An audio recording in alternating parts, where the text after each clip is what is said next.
Hi, welcome to my 8th Assemblage Art project. It's called the Freedom Song. At the beginning of this project, I pretty much knew what to do and which found objects I was going to use. A rusty metal gear my friends found in their backyard, a Celtic designed unknown object, a carved wooden bird. I started with the metal gear, but no matter how long I tried to drill a hole into it, it didn't work. I changed many different sizes and kinds of drill bits, but it turned out to be a failed attempt. I kept doing this more than 20 minutes. Then I thought maybe I can attach it to some kind of background object. But I didn't like the way it looked, because I wanted that ring gear to be the actual carrier, not the other way around. So I decided to take a break from worrying for drilling, or rather, I should say not being able to drill a hole at all, and I began working on the cage-like Celtic designed object.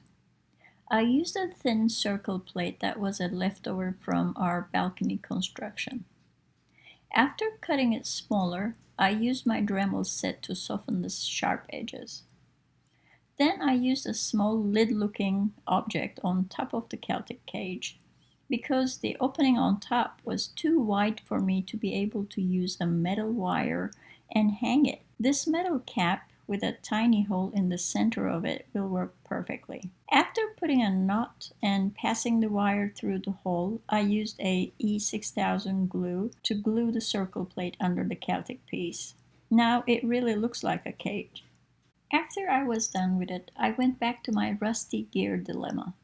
After thinking about it one more time, I decided to use another metal circle object. The new one was an old clock frame which was attached to a base, so I used my Dremel cutter and separated it from the metal horse. It was extremely dirty and had a rusty, oily mix on it. Sanding it was quite messy. I had to wear a mask and of course had eye protection on. You can see how dirty my hands are. This new circle is a tiny bit smaller than the rusty gear one, but it will work. Next, it was time to work on the little bird. I don't know what kind of wood it was made of, but it was so light and delicate.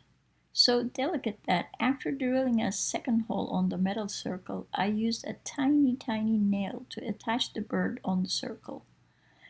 And when I put a little bit too much pressure on it, I broke the left wing.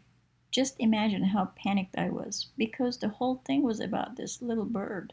So I had a bird with a broken wing in my hands. Thanks to the wood glue, I decided to glue it and attach it back on, and I left it stand overnight. Following day, it was in a great condition. I used my Dremel sander head and cleaned the bird a little bit, without making it too fresh looking. Once the bird was safe and sound, it was time to find a box or a frame that is going to match this overall look. I found a black frame, but it was twice the depth that I needed for this piece. So after marking the 2 inches width, I cut the frame into 2 on my table saw. Sorry, I don't have the camera set up for this angle. I might start using a second camera for these kind of things, in the future that is. One of the last things to do was to mark the center point of the frame for the wire to go through. I don't know what these washer-like objects are, or what they are used for, but I bought them from the Home Depot a while back.